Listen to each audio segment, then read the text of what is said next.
আসসালামু আলাইকুম ওয়া রাহমাতুল্লাহি ওয়া বারাকাতুহু। আসসালামু আলাইকুম ওয়া রাহমাতুল্লাহি ওয়া বারাকাতুহু। আপনারা সকলেই কেমন আছেন? জি আলহামদুলিল্লাহি রাব্বিল আলামিন। আপনাদের প্রত্যেকের বাড়িতে অবস্থানরতা আমার শ্রদ্ধেয় মা ও বোনেরা, তারা সকলেই কেমন আছেন? আলহামদুলিল্লাহ। ইন্নাল হামদালিল্লাহি ওয়া নাস্তাঈনুহু ওয়া নাস্তাগফিরুহু ওয়া না'উযু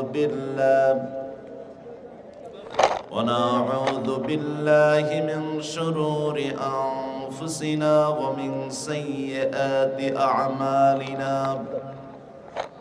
من يهد الله فلا مضل له ومن يضلل فلا هادي له ونشهد أن لا إله إلا الله وحده لا شريك له ونشهد أن سيدنا ونبينا وشفيعنا وحبيبنا ومولانا محمدا عبده ورسوله الذي أرسله بالحق بشيرا ونذيرا وداعيا إلى الله بإذنه وسراجا وقمرا منيرا. فقد قال الله تعالى في كلامه المجيد والفرقان الحميد. সকলে পুরুষোচিত কণ্ঠে তাউজ ও তাসমিয়ার মধ্যে শামিল হয়ে যায়।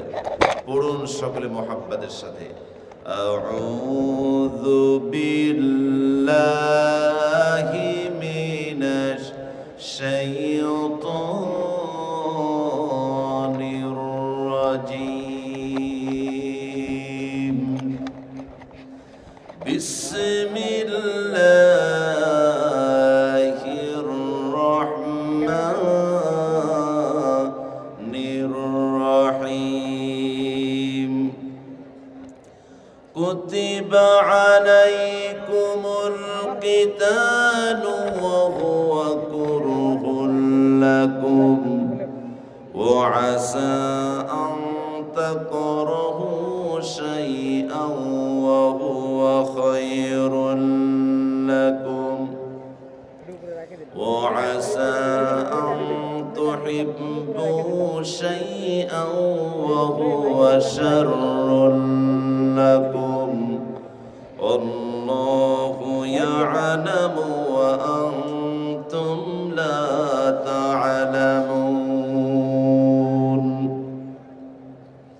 وقال الله تعالى في شان حبيبه إن الله وملائكته يصلون على النبي يا أيها الذين آمنوا صلوا عليه وسلموا تسليما. اللهم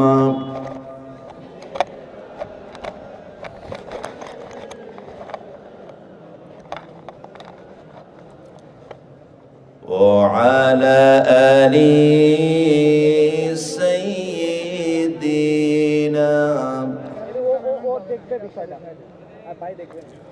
সকলে মুহাব্বতের সাথে প্রাণ খুলে জবান ছেড়ে উচ্চ আওয়াজে প্রিয়তম রাসূলের প্রতি দরুদ ও সালাম পড়ছি।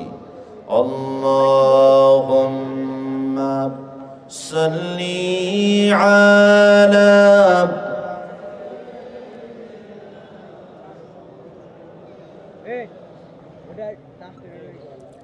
وعلى آل سيدنا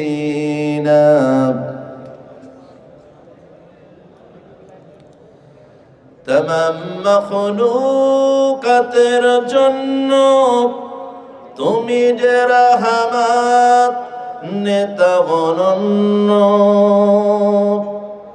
तमाम मखलूकातेर जन्नो तुमी जे रहमत नेता अनन्य तोमारी प्रेमे যায় তোমারি প্রেমে যায় দুঃখ ব্যথা বেদনা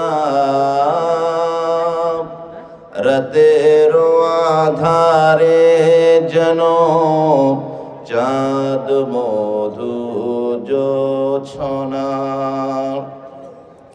মোহাম্মদ মুস্তাফা আমার মোহাম্মদ মুস্তাফা আমার উসওয়ায়ে হাসানা রাতের আধারে যেন চাঁদ মধু জোছনা রাতের আধারে যেন চাঁদ মধু জোছনা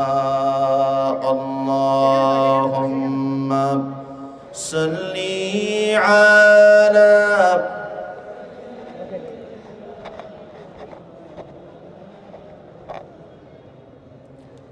ওয়া আলা আলি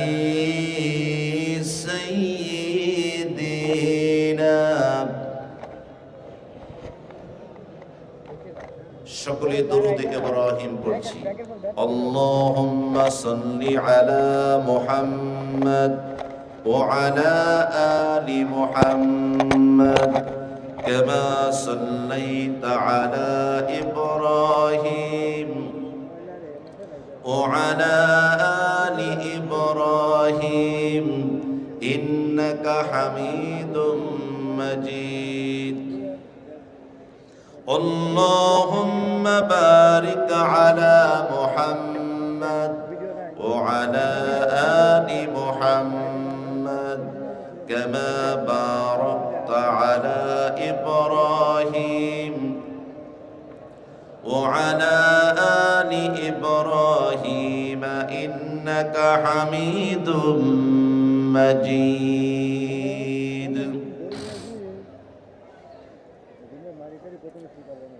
الحمد لله رب العالمين والصلاة والسلام على سيد المرسلين وعلى آله وأصحابه أجمعين উত্তরবঙ্গের সর্বশ্রেষ্ঠ বিদ্যাপীঠ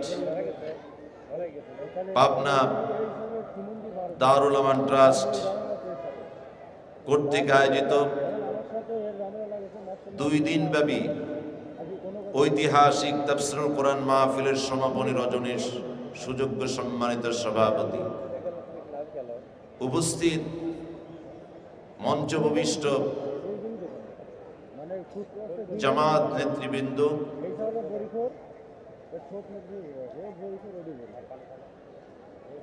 উপস্থিত আজকের মাহফিলের সম্মানিত প্রধান মেহমান, অন্যান্য অতিথিবৃন্দ, আজকের মাহফিলের উপস্থিত সম্মানিত মুরব্বিয়ানে কেরাম, সম্মানিত যুবক ও তরুণ ভাইরা, স্নেহাস্পদ কচি ও কাচারা, পর্দার অন্ত আড়ালের শ্রদ্ধা মা ও বোনেরা, সুপ্রিয় সাংবাদিক বৃন্দ, সর্বপ্রথম সেই মহান আল্লাহ সুবহানাহু ওয়া তাআলার আলিশান দরবারে সুজুদ ও শুকর আদায় করছি, যেই মহান তাবারক ওয়া তাআলা আমাদের সকলকেই আজকের এই শানদার আজিম মাহফিলে উপস্থিত হয়ে বিশ্বনন্দিত গ্রন্থ কুরআনুল কারীমের সর্ববৃহৎ সূরা সূরাতুল বাকারা থেকে 216 নম্বর আয়াতে কারিমা তেলাওয়াতের মাধ্যমে আজকের আলোচনাকে শুনবার মতো তৌফিক আমাদের সকলকে ইনায়েত করেছেন। সেই জন্য রব্বে কারীমের দরবারে সুজুদ ও শুকর আদায় করছি, প্রাণ খুলে জবান ছেড়ে মুহাব্বতের সাথে উচ্চ আওয়াজে সকলেই পড়ছি আলহামদুলিল্লাহি রাব্বিল আলামিন। দরুদ ও সালাম বর্ষিত হোক বিশ্ব মানবতার মহান ওস্তাদ, মহান মুআল্লিম, যিনি আজকের থেকে ১৫০০ বছর পূর্বে ধূলির ধরায় পৃথিবীতে তাশরিফ এনেছেন। গোটা বিশ্ব মানবতাকে লক্ষ্য করে বলেছেন, ইন্নামা বুইসতু মুআল্লিমা, নিশ্চয়ই আমি তোমাদের সকলের জন্য আল্লাহর পক্ষ থেকে একজন শিক্ষক রূপে প্রেরিত হয়েছি। বুইসতু লিউতাম্মিমা মাকারিমাল আখলাক, তোমাদের সকলকেই পূত পবিত্র পরিচ্ছন্ন শিষ্টাচার, পবিত্রতম জীবনাচার, আখলাক চরিত্র শিক্ষাদানের উদ্দেশ্যে আমার আগমন হয়েছে। যে নবী সম্পর্কে জানতে সাহাবায়ে কেরাম এবং তাবেঈনদের একটা অংশ মা আয়েশা সিদ্দিকা রাদিয়াল্লাহু তাআলা আনহাকে গিয়ে প্রশ্ন করেছিলেন, কাইফা কানা খুলুক রাসূলিল্লাহি সাল্লাল্লাহু আলাইহি ওয়াসাল্লাম। হে জগৎ জননী মা আয়েশা সিদ্দিকা, জানতে চায় প্রিয়তম রাসূলের জীবন চরিত্রটা কেমন ছিল। মা আয়েশা সিদ্দিকা জবাবে বললেন, তোমরা কি আল্লাহর কোরআন পড়ো না? তারা বললেন, হ্যাঁ, আমরা অবশ্যই আল্লাহর কোরআন পড়ি। মা আয়েশা সিদ্দিকা জবাবে বললেন, তোমরা যদি আল্লাহর কোরআন পড়েই থাকো তাহলে রাসূল সম্পর্কে জানতে আমার কাছে কেন এসেছো? কানা খুলুকুহুল কোরআন, তোমাদের নবীর চরিত্রটাই হচ্ছে আল্লাহর 30টি পারা কোরআন। বলুন সুবহানাল্লাহ। সে নবীর প্রতি বিনম্রতার সাথে দরুদ ও সালাম পড়ছি মুহাম্মাদুর রাসূলুল্লাহ সাল্লাল্লাহু তাআলা আলাইহি সাল্লাতু ওয়াসাল্লাম। নবীজির ওয়ালিদিন, আজওয়াজ মুতাহহারাত, আসহাবে কেরাম, তাবেঈন, তাবে তাবেঈন, সালফে সালেহিন, উলামায়ে মুতাকাদ্দিমিন মুতাআখিরিন সহ আমাদের সকলের আব্বা আম্মার জন্য প্রাণ খুলে দোয়া করছি। বিশেষ করে এই ট্রাস্টের প্রতিষ্ঠাতা মরহুম মাগফুর ইসলামী আন্দোলনের অন্যতম সিফাহ সালার, পাবনার গণমানুষের অবিসংবাদিত নেতা মাওলানা আব্দুস সুবহান রহমতুল্লাহ আলাই, নওয়ারাল্লাহু মারকাদাহু ওয়া জাআলাল জান্নাতা মাসওয়াহু, তিনি এবং তার সাথে সহযাত্রী হিসাবে এই ট্রাস্টে যারা খেদমত করেছেন, যারা গত হয়েছেন, তাদের প্রত্যেকের রূহের মাগফিরাত কামনা করছি। রব্বুল আলামিন যেন তাদের কবরগুলিকে জান্নাতের বাগান এবং নিয়ামত দ্বারা ভরপুর করে দেন। বলছি আল্লাহুম্মা আমিন। এবং আজকের মাহফিলে প্রবীণ নবীন আবাল বৃদ্ধ বনিতা নারী পুরুষ নির্বিশেষে যারা কোরআন শুনতে এসেছি, আমরা নিজেদের জন্য হেদায়েতের দোয়া করছি, যাতে করে সকল প্রকার বক্র বাঁকা কণ্টকময় পথ মত ছেড়ে কোরআন হাদিস বর্ণিত সহজ সরল কথাগুলিকে যেন হৃদয়ঙ্গম করতে পারি, সে তৌফিক আল্লাহ তাআলা আমাদের সকলকে নসিব করে দেন। বলছি আল্লাহুম্মা আমিন। ইরশাদ হচ্ছে, কুতিবা আলাইকুমুল কিতাল ওয়া হুয়া কুরহুল লাকুম, তোমাদের উপরে কতলে কেতাল, ইসলামী আন্দোলন, দ্বীন প্রতিষ্ঠার আন্দোলন, জিহাদ ফি সাবিলিল্লাহ আবশ্যক তথা অবধারিত করা হয়েছে। যদিও তোমাদের অনেকেই এটাকে অপছন্দ করে। ওয়াসা আন তাকরাহু শাইআন ওয়া হুয়া খায়রুল লাকুম, এরকম অনেক বিষয় আছে যা তোমরা অপছন্দ করো অথচ সেটাই তোমাদের জন্য কল্যাণকর। ওয়াসা আন তুহিব্বু শাইআন ওয়া হুয়া শাররুল লাকুম, এরকম অনেক বিষয় আছে যা তোমরা পছন্দ করো অথচ সেটাই তোমাদের জন্য ক্ষতিকর। আল্লাহু ইয়ালামু ওয়া আনতুম লা তা'লামুন, মূল কথা হলো তোমাদের কল্যাণ কিসে আর ক্ষতি কিসে এটা তোমরা জানো না, বরং ভালো জানেন হচ্ছে আল্লাহ সুবহানাহু ওয়া তাআলা। এটা হচ্ছে আয়াতে কারিমার শাব্দিক অর্থ। আমরা যে সূরা থেকে তেলাওয়াত করেছি কুরআনুল কারীমের সবচেয়ে বড় সূরা, এর মধ্যে 286টি আয়াত আছে, 40টি রুকু আছে। সূরাটি নাজিল হয়েছে, নাজিলের দিক থেকে সূরাটি হচ্ছে মাদানী সূরা। এই সূরার সম্পর্কে হাদিস শরীফের মধ্যে এসেছে, লা তাজআলু বুয়ুতান কুবুরা ফাইন্নাল বাইতাল্লাযী তুকরাউ ফীহি সূরাতুল বাকারাতি লা ইয়াদখুলুহু শায়াতান। তোমরা তোমাদের বাড়িগুলিকে, ঘরগুলিকে, আবাস স্থলগুলিকে কবর বা গোরস্থান বানায়ও না, সেখানেও কিছু ইবাদত বন্দেগী করো। যদি কোনো গৃহের মধ্যে আল্লাহর কোরআন থেকে নিয়মতান্ত্রিকভাবে সূরাতুল বাকারা তেলাওয়াত করা হয়, তাহলে ওই ঘরে, ওই বাড়িতে কখনো ইবলিস নামক শয়তানটি আদৌ প্রবেশ করতে পারে না। বলুন সুবহানাল্লাহ। এই সূরার মধ্যে 1000 আদেশ, 1000 নিষেধ, 1000 হিকমত এবং 1000 সংবাদ ও ঘটনা আল্লাহ তাআলা বর্ণনা করেছেন। রাসূল কারীম সাল্লাল্লাহু আলাইহি ওয়াসাল্লাম এই সূরা সম্পর্কে বলেছেন, আল বাকারাতু সিনামুল কুরআনি ওয়া যারওয়াতিহি নাযালা মা কুল্ল আয়াতিন মিনহা 80 মালাকা ওয়াস্তাখরাজাত আয়াতুল কুরসি মিন তাহতিল আরশি ফাওয়াসালাত বিহা। অর্থাৎ সূরা বাকারা হচ্ছে কুরআনুল কারীমের সর্বোচ্চ চূড়া এবং কোরআনের বৃহত্তম অবিচ্ছিন্ন একটি অংশ, যার মধ্যে 286টি আয়াত আছে। প্রতিটি আয়াত নাজিল হওয়ার সাথে সাথে 80 জন করে ফেরেশতা পৃথিবীর বুকে নাজিল হয়েছে। বলুন সুবহানাল্লাহ। এবং এই সূরার মধ্যে এমন একটি আয়াত আছে, কুরআনুল কারীমের সর্বশ্রেষ্ঠ আয়াত, আয়াতুল কুরসি, যা আল্লাহ তাআলার সিংহাসন আরশে আজিমের পায়ার সাথে লটকানো ছিল, ঝুলন্ত অবস্থায় ছিল।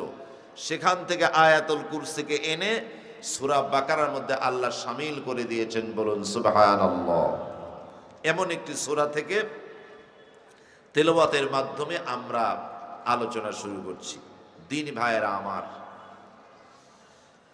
জিহাদ আমাদের উপরে আল্লাহ তাআলা ফরজ করেছেন।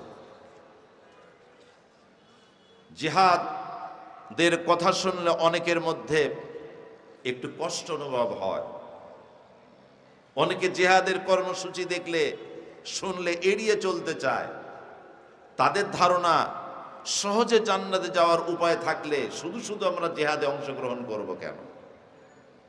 ভাইরা আমার, জিহাদ এমন একটি আমল, বান্দা জীবনের যত আমল করবে, কোনো আমল দ্বারা বিনা হিসাবে সে জান্নাতে যাবে এর নিশ্চিত গ্যারান্টি নেই।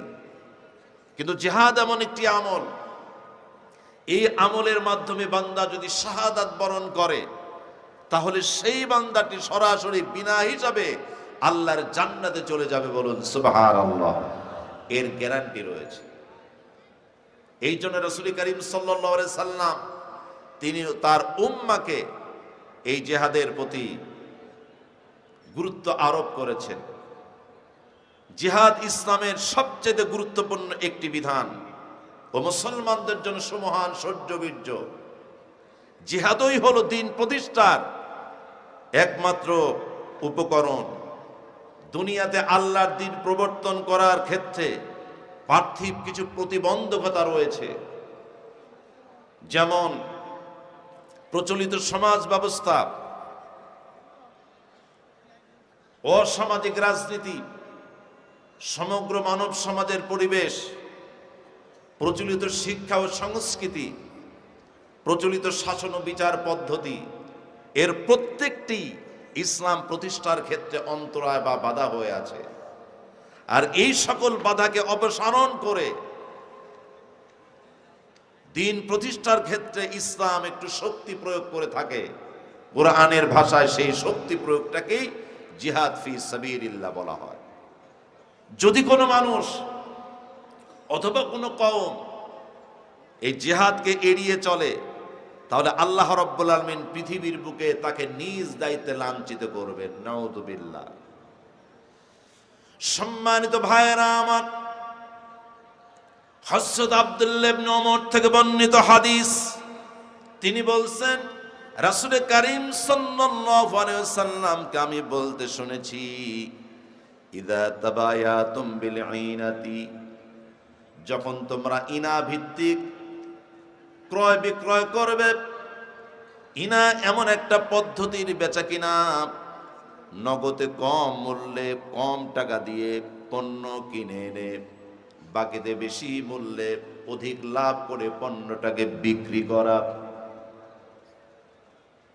ওয়া আখাযতুম আযনাবাল বাকারি,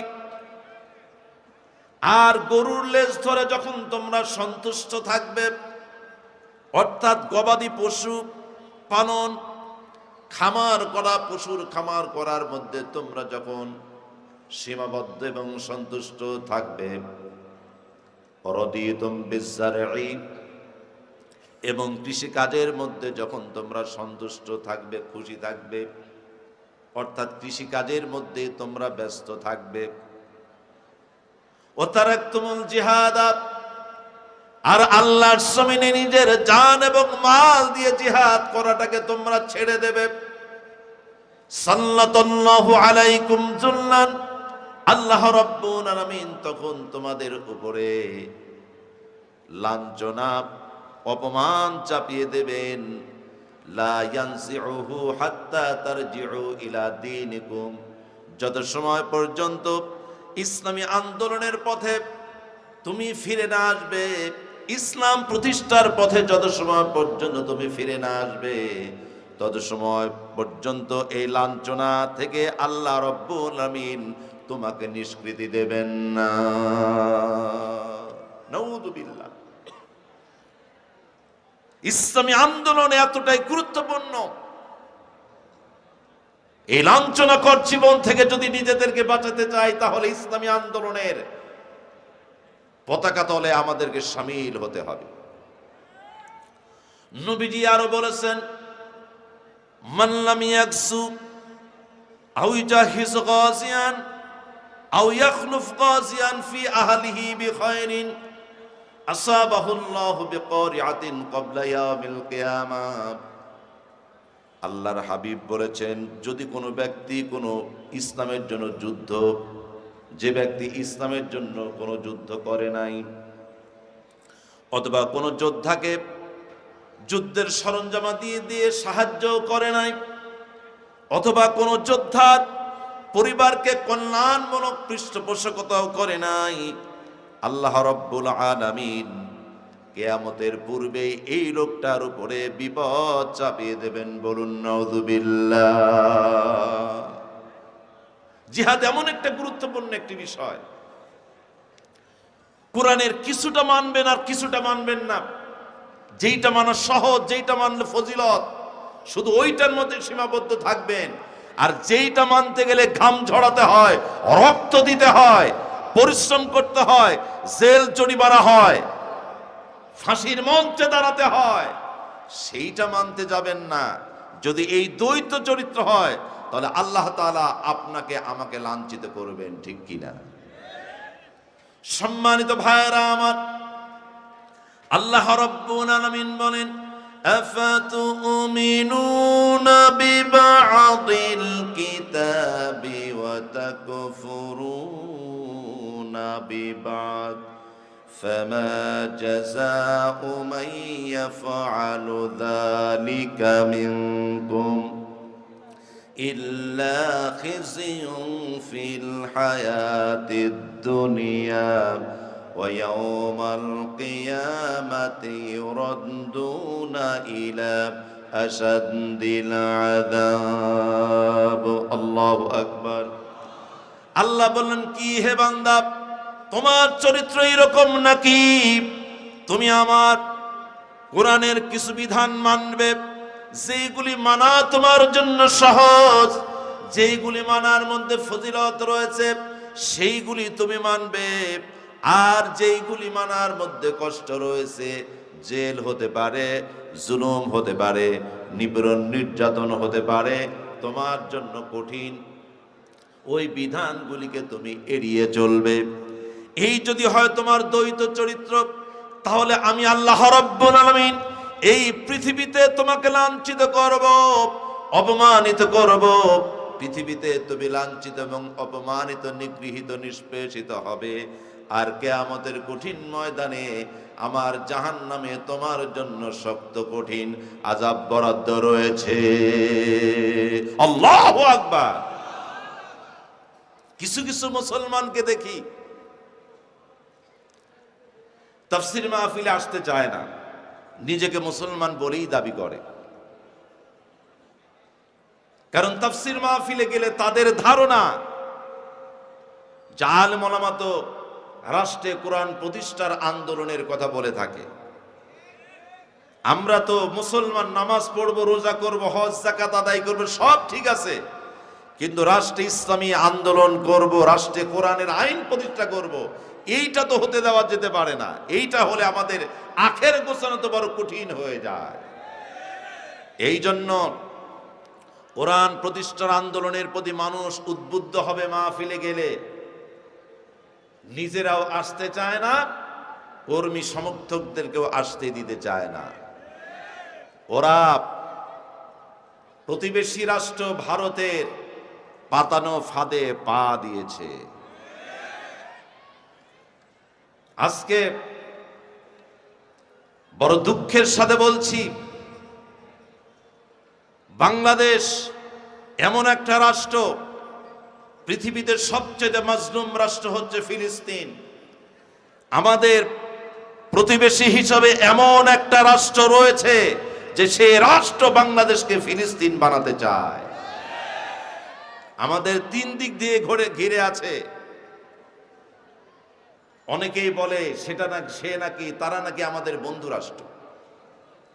কিন্তু আপনি যদি ইতিহাস ঘাটেন তাহলে দেখতে পাবেন এই বন্ধু রাষ্ট্র জীবনে যতগুলি সিদ্ধান্ত নিয়েছে বাংলাদেশের ব্যাপারে, প্রত্যেকটা সিদ্ধান্ত বাংলাদেশের জন্য সবচাইতে ক্ষতিকর এবং আত্মঘাতী সিদ্ধান্ত ছিল।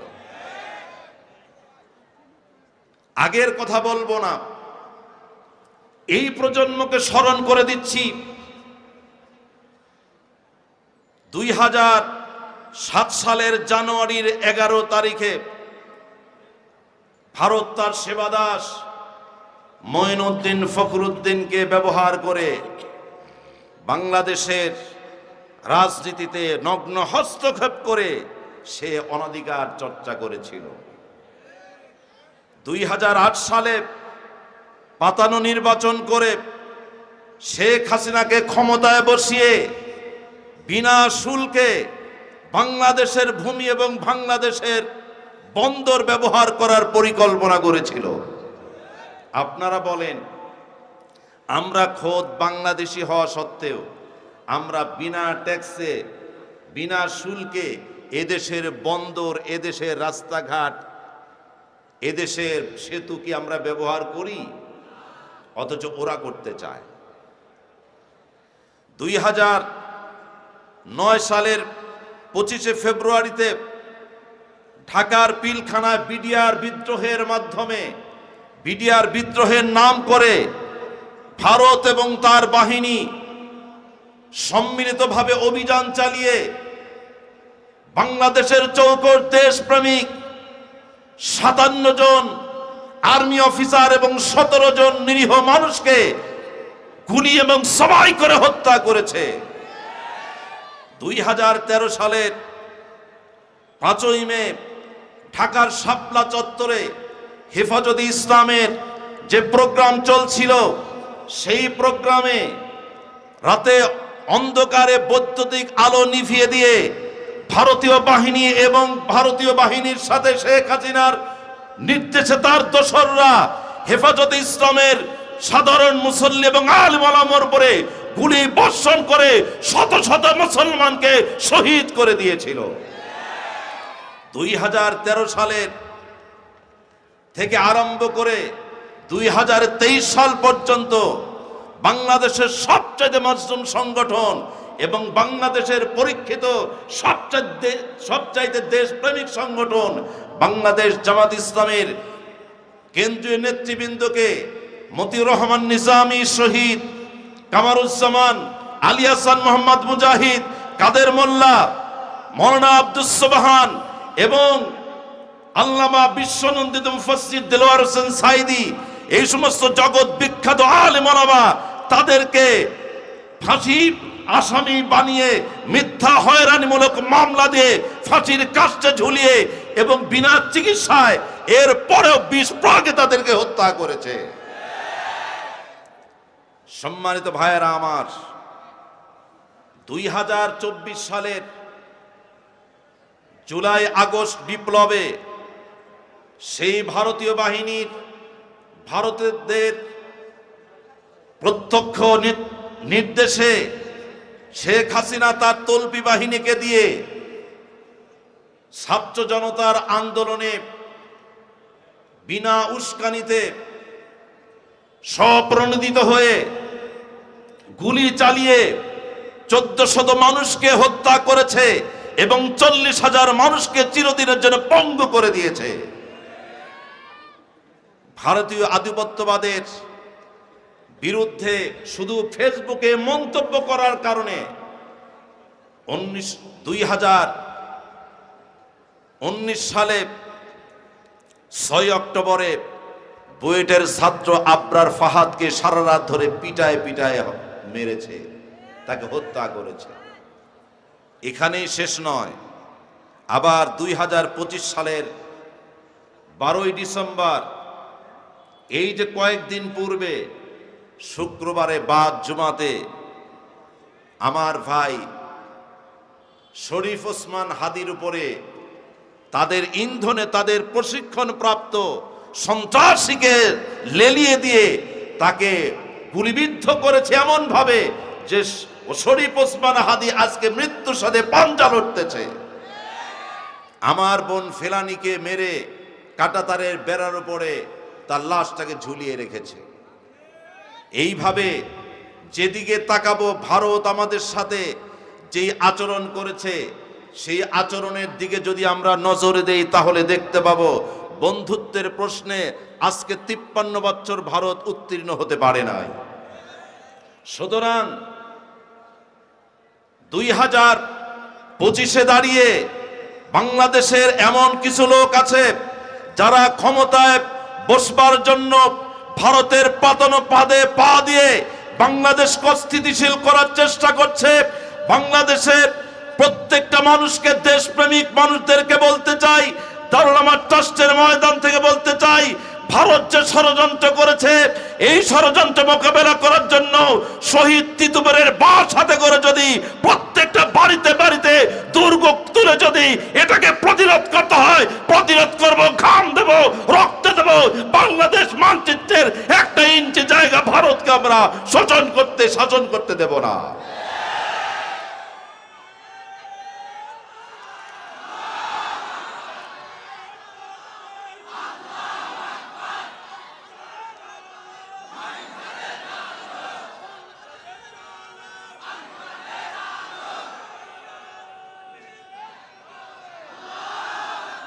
সম্মানিত ভাইয়েরা আমার দ্বীনি ভাইয়েরা, এই জন্য জিহাদের কর্মসূচি আমাদেরকে জারি রাখতে হবে।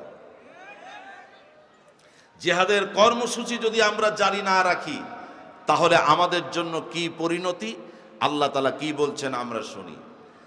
আল্লাহ রাব্বুল আলামিন বলেন, ইল্লা তাগফিরু يعذبكم عذابا أليما ويستبدل قوما غيركم ولا تضروه شيئا।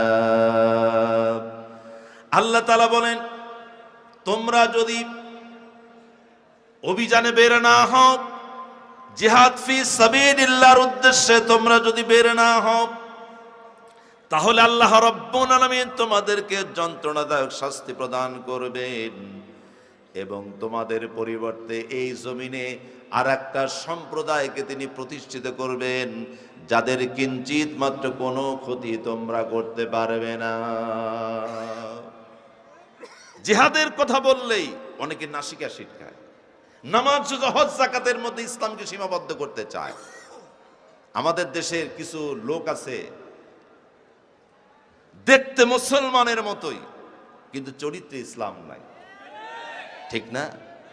চরিত্রে ইসলাম নাই, অথচ দেখতে মুসলমানের মতোই। এরা হলো ভণ্ড ধার্মিক, যাকে কোরআনের ভাষায় বলা হয় মুনাফিক। এদের জায়গা জাহান্নামের সবচাইতে নিম্ন স্তরে। তাবুকের ময়দানে আল্লাহর হাবিব দূত মারফত যখন খবর পেলেন রোমান সম্রাট হিরাক্লিয়াস ইসলামী সাম্রাজ্যকে আক্রমণ করার জন্য প্রস্তুতি গ্রহণ করেছে এবং তার সাথে আরবের বিশাল এক বাহিনীও যোগ দিয়েছে। বাংলাদেশের সাথে দেখবেন প্রেক্ষাপটটা মিলে যাবে। রোমান সম্রাট হিরাক্লিয়াস ভিন দেশ থেকে আসবে ইসলামী সাম্রাজ্যকে মিটিয়ে দেওয়ার জন্য। আরবের কিছু গোষ্ঠী আবার রোমানদের সাথে যোগ দিয়েছে এই ইসলামী সাম্রাজ্যকে উৎখাত করার জন্য। আল্লাহর হাবিব জিহাদের জন্য সাহাবায়ে কেরামকে অনুপ্রাণিত করলেন। প্রচন্ড গরম, অভাব বিরাজ করতেছে, আবার খেজুর পাকার সময়ও চলে এসেছে। নবীজি আমার বললেন, ও আমার সাহাবারা, এই জিহাদে তোমাদের অধিকাংশকে অংশগ্রহণ করতে হবে। কে কে যাবে তোমরা নামগুলিকে লেখাও। আর শুধু অংশগ্রহণ করলেই হবে না, অনেক রসদ প্রয়োজন। তার কারণ তাবুকের ময়দানে লড়াই করতে যাব যা মদিনা থেকে 690 কিলোমিটার দূর। এত দূরে আমরা যাব, সুতরাং সেখানে যেতে আমাদের অনেক রসদও লাগবে। যে যেমন বড় তোমরা দান করো। রাসূলুল্লাহর দানের আহ্বান শুনে মেয়ে মানুষগুলি তাদের নাকের ফুল, কানের দুল, গলার হার খুলে খুলে রাসূলুল্লাহর দরবারে হাজির করে দিল। আর পুরুষ সাহাবারা যে যতটুকুন পেরেছে আল্লাহর হাবিবের সামনে সাধ্যমতো দান করলো। আল্লাহর নবী সাহাবায়ে কেরামের কাছ থেকে দান উত্তোলন করলেন। ছোটখাটো একটা দানের পিলার হয়ে গেল। এমন সময় আমার নবী সাহাবায়ে কেরামের উদ্দেশ্যে বলেন, ও আমার সাহাবারা, আজকে তাবুকের উদ্দেশ্যে দান করার এই মাহফিলে আমি আমার সকল সাহাবীদেরকে দেখতে পাচ্ছি, কিন্তু আমার আবু বকর কোথায়? তাকে তো দেখি না। একটা পিলারের আড়ালে হযরত আবু বকর সিদ্দিক তিনি বসেছিলেন। তিনি একটা টোপলা নিয়ে রাসূলুল্লাহর সামনে এসে হাজির হয়ে গেলেন, সালাম প্রদান করলেন। টোপলাটা আল্লাহর হাবিবের সামনে পেশ করলেন। নবীজি টোপলাটা উপর করে ঢাললেন। কয়েক কেজি গম, জব আর কয়েকটা দিরহাম পড়ল। আল্লাহর নবী আবু বকর সিদ্দিকের চেহারার দিকে তাকিয়ে দেখলেন চোখের পানিগুলি দাড়ি ভিজে ভিজে টস টস করে পড়তেছে। হযরত আবু বকর সিদ্দিকের মানসিক অবস্থা বুঝতে পেরে আল্লাহর হাবিব উপস্থিত সাহাবায়ে কেরামকে বললেন, ও আমার সাহাবারা, তাবুকের ময়দানের উদ্দেশ্যে তোমরা যা দান করেছো সকলের দানের চাইতে আমার আবু বকরের দানে আমার আল্লাহ রব্বুল আলামিন সব চাইতে বেশি খুশি হয়েছে। সাহাবায়ে কেরামের মনের মধ্যে একটা প্রশ্ন জাগলো, আমরা দিলাম অনেক বেশি, আবু বকর দিল তো সামান্য, অথচ তার দানে এত ফজিলত হলো কেমনে?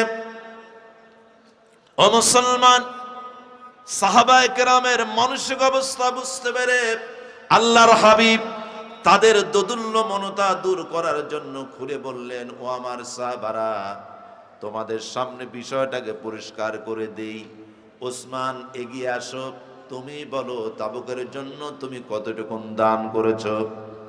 হযরত ওসমান ইবনে আফফান বললেন, ইয়া রাসূলুল্লাহ, জাগতিক সম্পদ বলতে যা কিছু বোঝায় 1/3 এনে নবুয়তের কদম মোবারক উৎসর্গ করেছি। ওমর তুমি কতটুকু দিয়েছো? হযরত ওমর বলেন, ইয়া রাসূলুল্লাহি, জাগতিক সম্পদ বলতে যা কিছু বোঝায় তার অর্ধেকটা এনে রিসালাতের কদম মোবারকে এনে হাজির করে দিয়েছি। আবু বকর তুমি কতটুকু দিয়েছো? সিদ্দিক আকবর তখন চোখ দিয়ে টস টস করে পানি ছেড়ে বলেন, ইয়া রাসূলুল্লাহ, জাগতিক সম্পদ বলতে যা কিছু বোঝায় সবটাই এনে বিশ্ব নবীর কদম মোবারকে হাজির করে দিয়েছি। ও আল্লাহর রাসূল, আগামী ওয়াক্ত আমি কি খাবো সেটাও বাড়িতে রেখে আসি নাই, সেটাও নিয়ে আসছি। আমার বাড়িতে শুধু আল্লাহ এবং তার রাসূলকে রেখে এসেছি। আল্লাহু আকবার। সম্মানিত ভাইয়েরা আমার, এই দানের দৃশ্যটা তরুণ সাহাবী হযরত আব্দুল্লাহ সুলবাজাদাইন তিনি দেখলেন। তিনি আস্তে করে আর আল্লাহর হাবিবের সামনে উঠে আসলেন, বললেন, ইয়া রাসূলুল্লাহি, এই তাবুকের ময়দানে যুদ্ধে যাওয়ার জন্য সাহাবা একরাম যেমন করে আপনার হাতে দান করেছে, ও আল্লাহর নবী, আমি তো কিছুই দিতে পারলাম না। তার কারণ মক্কা থেকে হিজরত করে আসার সময় পরনের কাপড়টা পর্যন্ত আনতে পারি নাই। ওরা আমার পরনের কাপড়ও খুলে নিয়েছিল। পরিশেষে মায়ের কাছে গিয়েছিলাম, মাকে বললাম, ইজ্জত ঢাকার জন্য তোমার কাছে কি কিছু আছে? আমার মা তখন একটা ছেঁড়া কম্বল দিয়েছিল, যেটাকে দুভাগ করলাম। এক ভাগ আমি ইজ্জত ঢাকার জন্য পরলাম, আর একটা ভাগ গায়ে দিলাম। পায়ে হেঁটে হেঁটে মক্কা থেকে মদিনাতুল মুনাওয়ারাতে চলে এসেছি। সম্পদ বলতে কিছুই নাই। মসজিদে নববীর বারান্দাতে অবস্থান করি, কেউ কিছু দিলে খাই, আর না দিলে না খেয়ে এখানে অবস্থান করি, কোরআন শিখি। আল্লাহর নবী, আমি তো কিছুই দিতে পারলাম না, তবে আপনি দোয়া করেন আজকের তাবুকের ময়দানে যুদ্ধে আমি যেন আমার নিজের জীবনটা আমার আল্লাহর জন্য দিয়ে দিতে পারি। আল্লাহর হাবিব বললেন, ওরে আব্দুল্লাহ, একটি গাছের বাকল অথবা ছাল নিয়ে আসো। গাছের একটু বাকল ছিঁড়ে আনা হলো। আল্লাহর হাবিব গাছের বাকলটা হযরতে আব্দুল্লাহর হাতের সাথে বেঁধে দিলেন, আর বললেন, রব্বুল আলামিন, আব্দুল্লাহর রক্তটাকে আমি কাফিরদের জন্য হারাম ঘোষণা করে দিলাম। হযরত আব্দুল্লাহ সুলবাজাদাইন ডুকরে কেঁদে ফেললেন, বললেন, ইয়া রাসূলুল্লাহ, আমি চাইলাম শাহাদাত, আমি চাইলাম আল্লাহর জন্য জীবন দিয়ে দেব, অথচ আপনি আমার রক্ত কাফিরদের জন্য হারাম ঘোষণা করে দিলেন। আল্লাহ রাসূল বললেন, ও আমার আব্দুল্লাহ, যদি যুদ্ধের ময়দানে যাও অথবা বাড়িতে অবস্থান করো, যদি তোমার শরীরে জ্বর আসে, জ্বরে ভুগেও যদি তুমি ইন্তেকাল করো, তবু আল্লাহ রব্বুল আলামিন তোমাকে শাহাদাতের মর্যাদা দান করবেন। সুবহানাল্লাহ। সম্মানিত ভাইয়েরা আমার, আল্লাহর জমিনে আল্লাহর দ্বীন কায়েম করতে হবে, নির্দেশটা কার? জোরে বলতে হবে, নির্দেশটা কার? আল্লাহর। এটা আল্লাহর নির্দেশ। যারা লা ইলাহা ইল্লাল্লাহ মুহাম্মাদুর রাসূলুল্লাহ বলেছে, তাদের প্রত্যেকের জন্য এটা আল্লাহর নির্দেশ। সে যে দল করুক না কেন, আল্লাহর জমিনে আল্লাহর দ্বীন প্রতিষ্ঠিত করতে হবে, এটা আল্লাহর পক্ষ থেকে নির্দেশ। সুতরাং এই নির্দেশের বাইরে থাকার কোনো সুযোগ কোনো মুসলমানের জন্য নাই। আছে কি? বলেন, আছে? নাই। অথচ এক শ্রেণীর মানুষ আছে, তারা ইসলাম কায়েম করতে চায় না, তাদের নেতাদের আদর্শ কায়েম করতে চায়। নেতা ছিল সমাজতন্ত্রে বিশ্বাসী, নেতা হলো পুঁজিবাদী গণতন্ত্রে বিশ্বাসী, নেতা হলো জাতীয়তাবাদে বিশ্বাসী, নেতা হলো ধর্মনিরপেক্ষ মতবাদে বিশ্বাসী, যার প্রত্যেকটা মতবাদ মানব রচিত এবং অধিকাংশ মতবাদ কুফরি মতবাদ, ইসলামের সাথে পুরাপুরি সাংঘর্ষিক। ঠিক কিনা?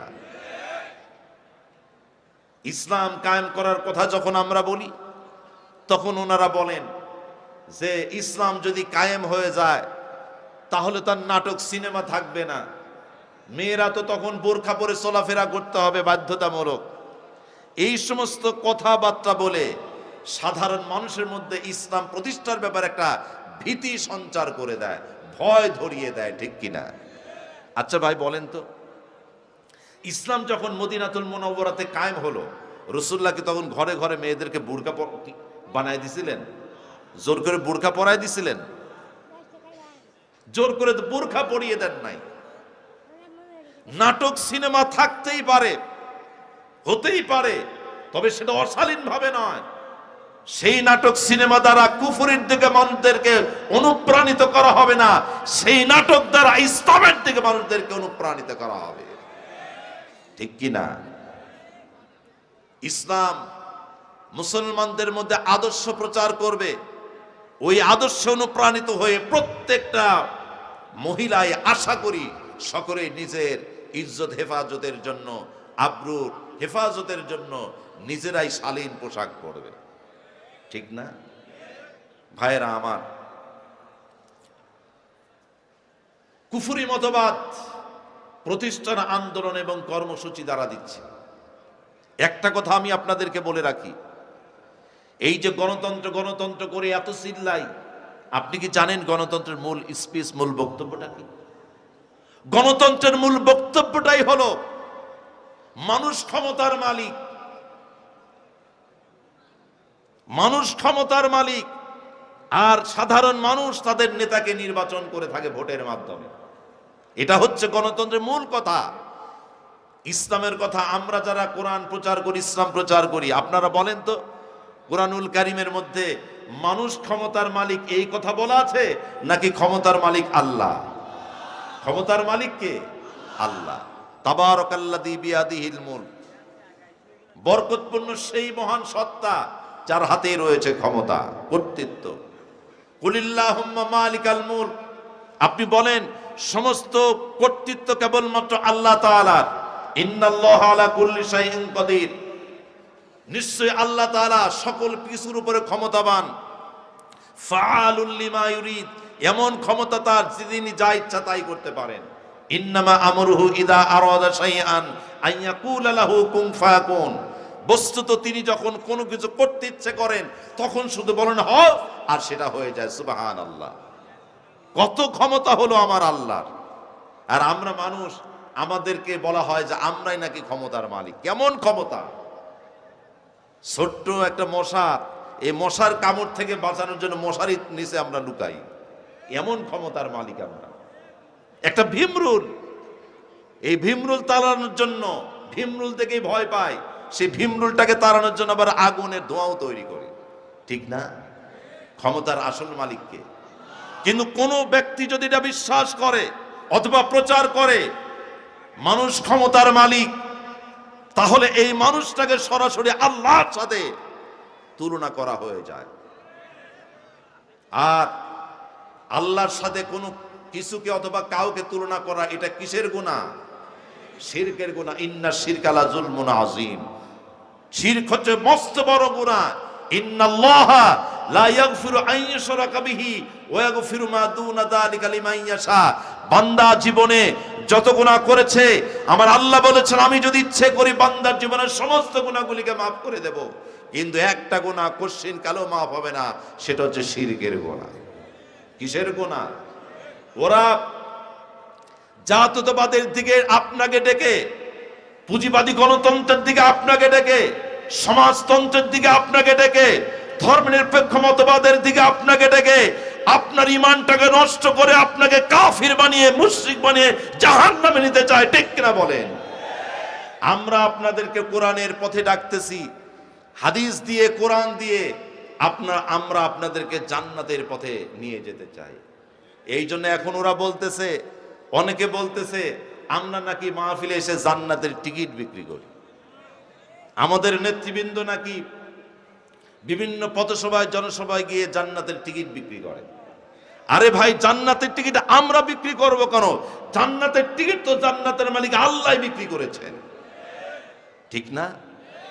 আমার আল্লাহ বললেন ইন্নাল্লাহা আশতারা মিনাল মুমিনিনা আনফুসাহুম ওয়া আমওয়ালাহুম বিআন্না লাহুমুল জান্নাহ يقاتلون في سبيل الله فيقتلون ويقتلون الله أكبر আল্লাহ বলেন নিশ্চয় আমি আল্লাহ আমার বান্দার জান এবং মালের বিনিময়ে আমি আমার জান্নাতকে বিক্রি করে দিয়েছি।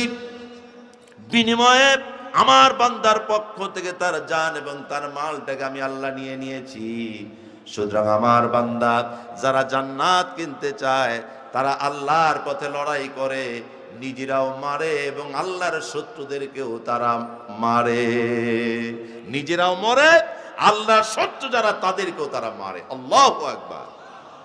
তাহলে জান্নাতের টিকিট কে বিক্রি করলেন? আল্লাহ নিজেই বিক্রি করলেন যে আমি তোমাদের জান এবং মালের বিনিময়ে আমার জান্নাত দিয়ে দিলাম। তাহলে জান এবং মাল দিতে হবে কারে?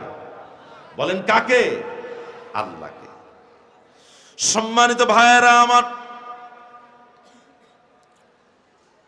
জান্নাতের টিকিট যারা পেতে চায় না, নামাজ পড়ে, রোজা রাখে, হজ করে, যাকাত দেয়, কিন্তু জিহাদ ফি সাবিলিল্লাহর কথা বললে নাচিকা ছিটকায়, এইরকম মুনাফিক আজকের দুনিয়াতে আছে। শুধু এমন নয়, এরকম মুনাফিক রাসূলুল্লাহর দরবারেও ছিল কিনা বলেন? জুদ বিন কায়েস তাবুকের যুদ্ধে যাওয়ার পূর্বে রাসূলুল্লাহ জুদ বিন কায়েসকে বললেন, ওরে জুদ ইবনে কায়েস, রোমানদের বিরুদ্ধে লড়াইয়ে যেতে হবে তাবুকের ময়দানে, তুমি কি যাবে নাকি? জুদ বিন কায়েস তখন বলল, ইয়া রাসূলুল্লাহ, আপনি আমাকে মদিনায় থাকার অনুমতি দান করুন, আমাকে নতুন করে ফিতনায় ফেলবেন না। সকলেই জানে আমি নারীদের প্রতি সর্বাধিক আসক্ত, সুতরাং আমি যদি রোমান মেয়েদেরকে দেখতে পাই হয়তো নিজেকে নিয়ন্ত্রণ করতে পারবো না। দেখছেন চরিত্র, মুনাফিকদের চরিত্র দেখছেন? নিজেকে নিয়ন্ত্রণ করতে পারবো না, সুতরাং আমার যুদ্ধে নিয়ে যাওয়ার দরকার নাই, মদিনায় থাকার পারমিশন দান করুন। নাউযুবিল্লাহ। নবীজি মনটা খারাপ করলেন, মুখটাকে ফিরিয়ে নিলেন। আল্লাহর জমিনে কোরআনের বিপ্লব, ইসলামের বিপ্লব যারা করতে চায় না তাদের পরিণতিটা কি? নামাজ পড়লেও, রোজা রাখলে, হজ এবং যাকাত দিলেও তাদের পরিণতিটা কি হবে?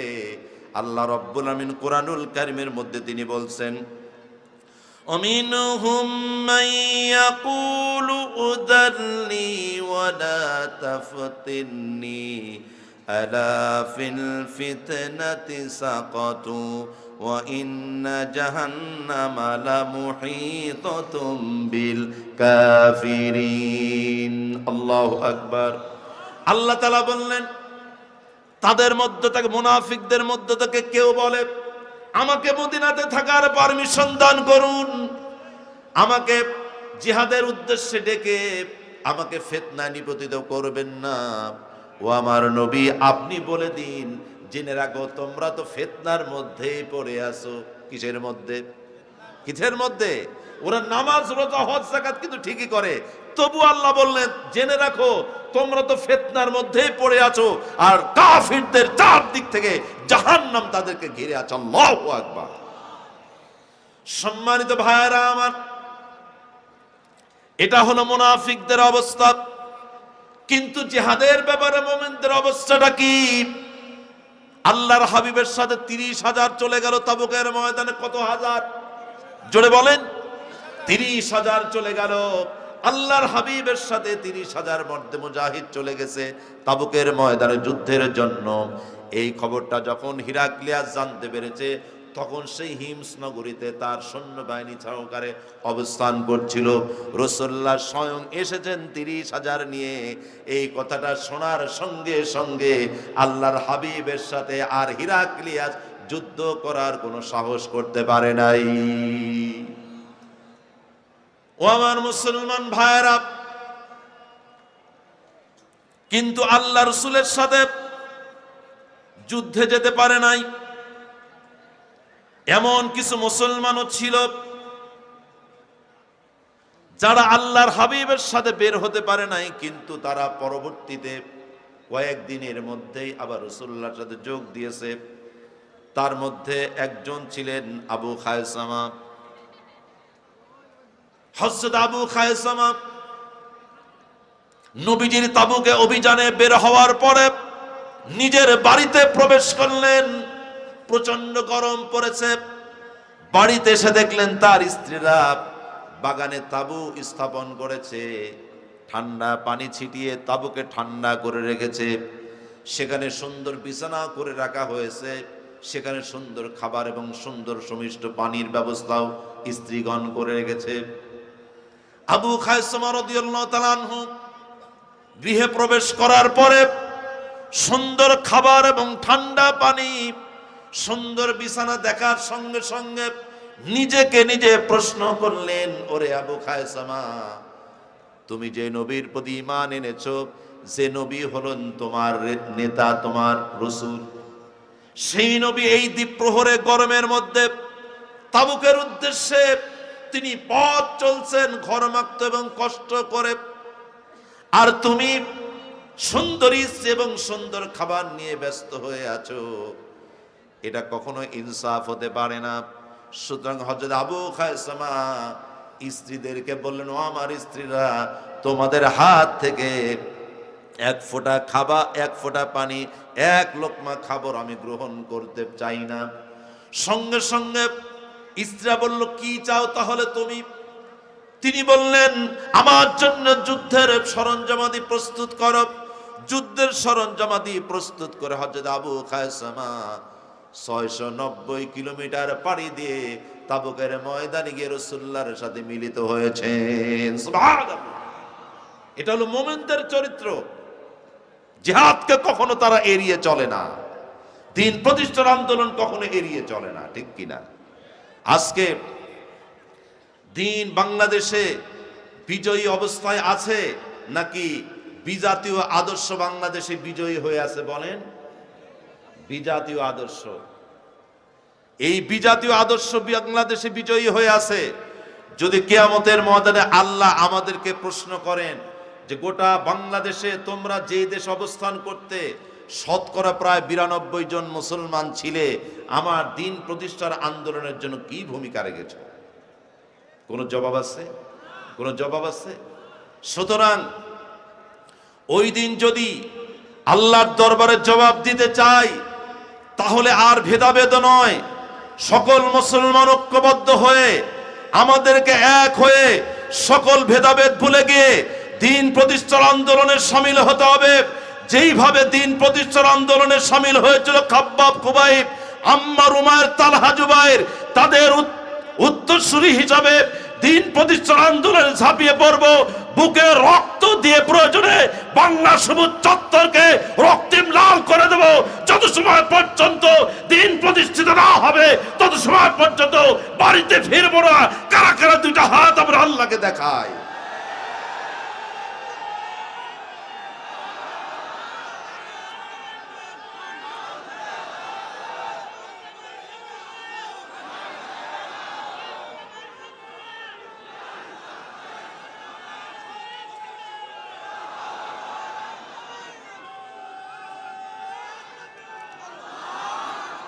সম্মানিত ভাইয়েরা আমার, হযরত আবু যর গিফারী তিনিও পিছনে পড়ে গিয়েছিলেন তাবুকের উদ্দেশ্যে। তিনি রওনা দিয়েছেন, কিন্তু তার উট বড় দুর্বল ছিল।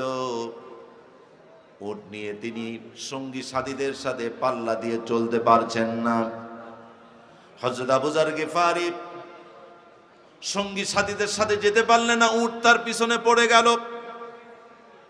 এবার মুসলমান কাকে বলে আপনি লক্ষ্য করেন, ইমানি জজবা কারে বলে, আল্লাহর প্রতি, নবীর প্রতি প্রেম ভালোবাসা কাকে বলে আপনি লক্ষ্য করেন। উট পিছনে পড়ে গেছে, সঙ্গী সাথীর সাথে বিচ্ছিন্ন হয়ে গিয়েছে হযরত আবু যর গিফারী।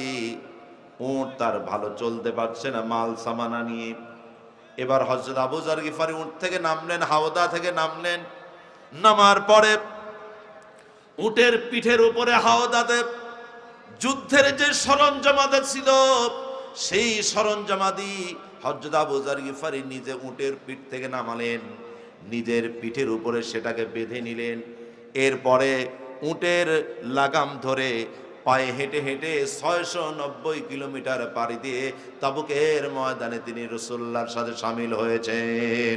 সুবহানাল্লাহ!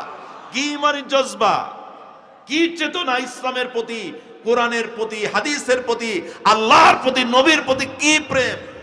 আল্লাহু আকবার! আমরা যদি জিহাদের ময়দানে শামিল হতে পারি, বিশ্বাস করেন এই মওত কতটা, যদি জীবন দিতে পারি এই মওত কতটা সৌভাগ্যের। বদরের ময়দানে এক যুবক এসেছে, মুশরিক, এসে বলল, হে মুহাম্মদ সাল্লাল্লাহু আলাইহি ওয়াসাল্লাম, এই বদরের পাশে আমাদের বাড়ি, কিন্তু আমি আপনাকে সাহায্য করতে চাই। আমি দেখলাম যে কাফিররা মক্কা থেকে যে সমস্ত কুরাইশ এসেছে তারা 1000 এবং তাদের প্রত্যেকে যোদ্ধা, যুদ্ধের সরঞ্জামাদি অস্ত্রাদি তাদের সকলের কাছে আছে। আর আপনি যে 313 জন নিয়ে আসছেন এর মধ্যে বয়স্ক আছে, আবার যুদ্ধে অংশগ্রহণ করতে পারবে না এরকম সন্তানও আছে, ছেলেও আছে, বাচ্চা ছেলে পেলেও আছে, আবার অধিকাংশের হাত ফাঁকা, সামান্য কিছু অস্ত্র শস্ত্র আপনাদের সাথে আসে, তো যুদ্ধটা হচ্ছে অসম যুদ্ধ। আমি তখন চিন্তা করলাম যে এই ব্যক্তিকে তো একটু সাহায্য করা দরকার, তা আপনি যদি অনুমতি দেন আপনার হয়ে আপনার পক্ষ অবলম্বন করে আমি যুদ্ধে যেতে চাই, প্রয়োজনে জীবন দিয়ে দেব। সম্মানিত ভাইরা আমার, আল্লাহর নবী বললেন, ওরে যুবক, ওরে তরুণ, তোমার জীবনটাকে, তোমার উদ্দেশ্যটাকে তুমি যদি সফল করতে চাও, কামিয়াব করতে চাও, তুমি যদি সার্থক করতে চাও, তাহলে তুমি আসলিম সুম্মা কাতিল, আগে ইসলাম কবুল করো, এরপরে তুমি জিহাদের ময়দানে ঝাঁপিয়ে পড়ো। ও মুসলমান, যুবকটা আল্লাহর হাবিবের পবিত্রতম হাতে হাত রেখে কালেমা পড়ে নিল, এরপরে বদরের ময়দানে যুদ্ধে শামিল হয়ে গেল। বদরের ময়দানে যুদ্ধে শামিল হওয়ার পরে কাফিরদের বিরুদ্ধে বীর দর্বে লড়াই করতে করতে কাফিরদের খঞ্জর, তীর আর বর্ষার আঘাতে ক্ষত বিক্ষত হয়ে যুদ্ধের ময়দানে এক পাশে তার দেহটা নিথর নিস্তব্ধ হয়ে পড়ে রইল। তিনি শাহাদাত বরণ করলেন। যুদ্ধ শেষে মুসলমানদের বিজয় হলো। যুদ্ধ শেষে শহীদদের লাশগুলি যখন একটা একটা করে আল্লাহর হাবিব গণনা করে করে নিচ্ছিলেন, তখন কয়েকজন সাহাবী এই যুবকের, এই তরুণের লাশটা রাসূলুল্লাহর সামনে আনলো, আল্লাহর হাবিবের সামনে লাশটা রেখে দিল, আর বলল, ইয়া রাসূলুল্লাহি, ইয়া হাবিবাল্লাহ, এই বাচ্চাটা সে তো নামাজ, রোজা, হজ, যাকাত কিছুই করতে পারে নাই, শুধু কালেমা পড়ে জিহাদের ময়দানে শামিল হয়েছে, সে তার জীবনটা দিয়ে দিয়েছে আল্লাহর জন্য। নবীজি বললেন, আমিলা কলিলা ওয়া উজিরা কাসীরা, এই যুবকটা আমল করেছে কম কিন্তু পুরস্কারটা পেয়েছে অনেক বেশি। আল্লাহ রাব্বুল আমিন এই যুবকের জন্য জান্নাতুল ফিরদাউসের সব নিয়ামত বরাদ্দ করে দিয়েছেন। সুবহানাল্লাহ! ইসলামের জন্য জীবন দিতে পারা, ইসলামের জন্য রক্ত দিতে পারা, ঘাম দিতে পারা, ইসলামী আন্দোলনের কর্মসূচি বাস্তবায়ন করতে পারা, এটা চরম সৌভাগ্যের ব্যাপার। এতে কোনো সন্দেহ আছে? বলেন, আছে? নাই। আল্লাহ রাব্বুল আলামিন বললেন, ফালিয়ুকাতিল ফি সাবিলিল্লাহিল্লাযীনা ইয়াশরুনাল হায়াতাদ দুনিয়া বিল আখিরাহ ওয়া মান ইউকাতিল ফি সাবিলিল্লাহি ফায়ুকতাল আও ইয়াগলিব ফাসাওফা নু'তিহি আজরান আযীমা। আল্লাহু আকবার। আল্লাহ বললেন, যারা আখিরাতের বিনিময়ে দুনিয়ার জীবনটাকে বিক্রি করে দিয়েছে, অর্থাৎ দুনিয়ার সুখ স্বাচ্ছন্দ্য মুখ্য নয়, আখিরাতের সুখ স্বাচ্ছন্দ্যটাই যার কাছে মুখ্য, আখিরাতের বিনিময়ে দুনিয়াটাকে যারা বিক্রি করে দিল, তাদের উচিত আল্লাহর রাহে জিহাদ করা, যুদ্ধ করা। যে ব্যক্তি আল্লাহর রাহে যুদ্ধ করবে, জিহাদ করবে, সে শাহাদাত বরণ করুক অথবা বিজয়ী হোক, তাকে আল্লাহ রব্বুল আলামিন সর্বোত্তম পুরস্কারে ভূষিত করবেন।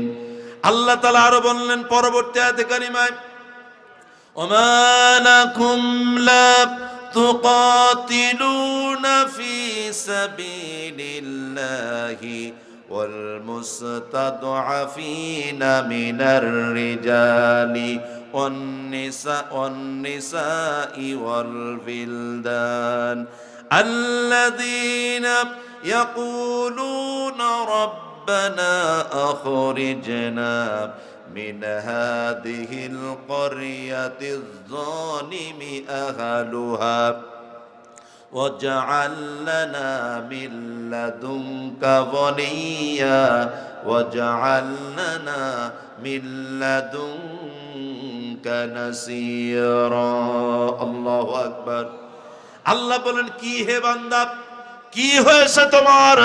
কেন তুমি লড়াই করো না, সংগ্রাম করো না, ইসলামী আন্দোলন করো না, আল্লাহর রাহে তুমি জিহাদ কেন করো না? ওই সমস্ত নিপীড়িত, নির্যাতিত, নিগৃহীত মানব যারা প্রতিনিয়ত জুলমের শিকার হয়ে আল্লাহর দরবারে দুইটি হাত তুলে মুনাজাতে ক্রন্দনরত অবস্থায় বলছে, রব্বুল আলামিন এই জালিম অধ্যুষিত অঞ্চল থেকে আপনি আমাদেরকে মুক্ত করুন এবং আমাদের জন্য আপনার পক্ষ থেকে সাহায্যকারী এবং পৃষ্ঠপোষক পাঠিয়ে দিন। আল্লাহ বলছেন, কেন ওই সমস্ত নিপীড়িত, নির্যাতিত, নিগৃহীত মানবতার পক্ষে লড়াই করো না? কেন যুদ্ধে যাও না? কেন সংগ্রাম করো না? ভাগ্য পরিবর্তনের জন্য কেন তোমরা রাস্তা বের হও না? কেন তোমরা চেষ্টা করো না? এই কথাটা কার? জোরে বলতে হবে, কথাটা কার? আল্লাহ। মানবতা যেখানে বিপর্যস্ত এবং বিপদে পড়ে আছে, সেখানে ইসলাম ও মুসলমান কখনো বসে থাকে নাই, মানব কল্যাণে তারা সাহায্যের হাত বাড়িয়ে দিয়েছে, ঠিক কিনা? মুসলিম সেনাপতি মুসা বিন নুসাইর, তিনি ছিলেন ইফ্রিকিয়ার গভর্নর। 710 খ্রিস্টাব্দে স্পেনের ক্ষমতায় বসেন রাজা রডারিক। স্পেন অধীনস্থ সিউটার শাসক ছিল কাউন্ট জুলিয়ান। ওই সময় রাষ্ট্রের নিয়ম ছিল যে রাজন্যবর্গ এবং ধনাঢ্য পরিবারের ছেলেমেয়েরা রাজ পরিবারে গিয়ে পড়াশোনা করবে, উচ্চতর শিক্ষা অর্জন করবে, রাজকার্য পরিচালনা করা শিখবে। নিয়ম অনুযায়ী কাউন্ট জুলিয়ান তার মেয়ে অপূর্বা সুন্দরী ফ্লোরিন্ডা, মেয়ের নামটা কি? ফ্লোরিন্ডা, ফ্লোরিন্ডাকেও পাঠিয়েছে। কিন্তু দুশ্চরিত্র রাজা রডারিক কাউন্ট জুলিয়ানের ষোড়শী রূপসী কন্যা ফ্লোরিন্ডাকে দেখে সে নিজেকে নিয়ন্ত্রণ করতে পারে নাই। সে ফ্লোরিন্ডাকে ধর্ষণ করেছে। কাউন্ট জুলিয়ান প্রতিশোধ স্পৃহা নিয়ে, প্রতিশোধ পরায়ণ হয়ে মুসলিম গভর্নর মুসা বিন নুসাইরের কাছে সাহায্য চাইল যে আপনি আমাদেরকে সাহায্য করেন, আপনি আমাকে সাহায্য করেন, কারণ আমরা জেনেছি, শুনেছি মুসলমান যেখানে, মানুষ যেখানে বিপদে পড়ে, মুসলমান সেখানে হাত গুটিয়ে বসে থাকে না, তারা সাহায্যের হাত বাড়িয়ে দেয়। আমিও এসেছি একজন মাজলুম পিতা হয়ে, একজন মাজলুম পিতা হয়ে, পরিবারের অভিভাবক হয়ে এসেছি আপনার কাছে সাহায্যের আবেদন করে, সুতরাং আপনার কাছে সাহায্য চাই। অমুসলমান সেই স্পেনে সাধারণ মানুষের মুক্তির জন্য ইসলামের সুশীতল পয়গাম এবং ইসলামের আলো পৌঁছে দেওয়ার জন্য শেষ পর্যন্ত মুসলমান সেখানে অভিযান চালিয়ে স্পেনটাকে বিজয় করেছিল। বলুন সুবহানাল্লাহ। আপনাদের প্রধান মেহমান যেহেতু চলে এসেছেন আর আমরা আগ্রহ ভরে বসে আছি, তার জবান থেকে আমরা কিছু কথা শুনবো, ঠিক কিনা? আপনাদের কাছে পরিশেষে দোয়া চাই এবং আপনাদের জন্য দোয়া করি। ইসলামী আন্দোলন, মনে রাখবেন, আগামীতে বাংলাদেশ মেরুকরণের পথে। আগামী 12ই ফেব্রুয়ারিতে এটা নিশ্চিত হয়ে যাবে যে এ দেশের মানুষ নিজেদের ভাগ্য পরিবর্তন করতে চায় কিনা। যদি নিজেদের ভাগ্য পরিবর্তন করতে চান, শোষকের হাত থেকে, নিপীড়কের হাত থেকে নিজেকে এবং নিজের পরিবারকে যদি হেফাজত করতে চান, ভারতের নগ্ন আগ্রাসন থেকে যদি দেশ মাতৃকার স্বাধীনতাকে যদি রক্ষা করতে চান, দল মত নির্বিশেষে প্রত্যেকটা দেশপ্রেমিক জনগণকে কালেমা খচিত পতাকার তলে, ইসলামী আন্দোলনের পতাকা তলে সামিল হয়ে প্রত্যেকে ভোট যুদ্ধে আল্লাহর কোরআনকে বিজয় করে পার্লামেন্টে পাঠাতে হবে। এই শপথ আজকে প্রত্যেকটা যুবক, তরুণ, আবাল, বৃদ্ধ বনিতা সকলকে নিতে হবে যে আমরা যত সময় পর্যন্ত কোরআনের রাজ কায়েম করতে না পারবো, তত সময় পর্যন্ত আমরা স্বাভাবিক জীবনে, স্বাভাবিক কার্যক্রমে ফিরে যাব না। প্রত্যেকের দিন প্রতিষ্ঠান আন্দোলনে রক্ত ঘাম দিয়ে চেষ্টা করব। কারা কারা দুইটা হাত আমরা আল্লাহকে দেখা